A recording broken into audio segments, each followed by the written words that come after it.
സംസ്ഥാന സർക്കാർ അപ്പൊ വിളിക്കണ്ടേ അവിടെ? അതൊക്കെ വെറുതെ പറയുന്നത്, ഇവരൊന്നും ചെയ്യുന്നില്ല. അല്ല അവിടേക്ക് ഇവിടെ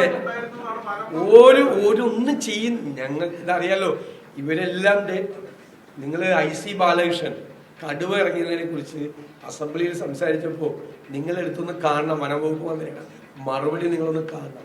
ഒരു നിയോജക മണ്ഡലത്തിലാണ് 5 കടുവ ഇറങ്ങിയേക്കണം.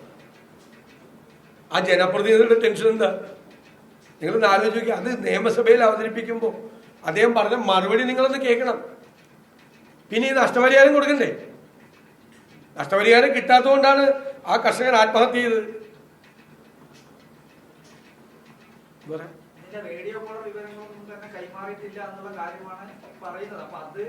ആദ്യം സർക്കാർ തലത്തിൽ ചെയ്യേണ്ട കാര്യങ്ങളല്ലേ?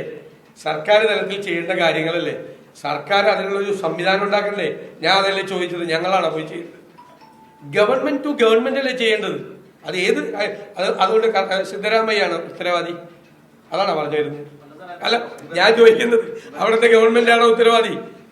നിങ്ങളിത് നമ്മളാണ് വിക്ടിംസ്, മനസ്സിലാക്കിക്കൊള്ളണം. നമ്മുടെ ഇങ്ങോട്ടാണ് ആന വരുന്നതും സംഭവങ്ങൾ വരുന്നത്.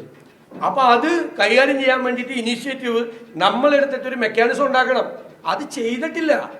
അതാണ് ഇൻഎഫിഷ്യൻസി, നിഷ്ക്രിയത്വം എന്ന് പറയുന്നത് അതാണ്. അല്ലാതെ ആന വന്നിട്ട് 1 മാസമായിട്ട് അവർ വിളിച്ചിട്ട് ഫോൺ എടുത്തില്ല, അത് കാരണം ആന എവിടെയാണെന്ന് അറിഞ്ഞില്ല എന്ന് പറയുകയാണോ? അപ്പൊ അത് ഉയർന്ന തലത്തിൽ അത് ചർച്ച ചെയ്യണ്ടേ?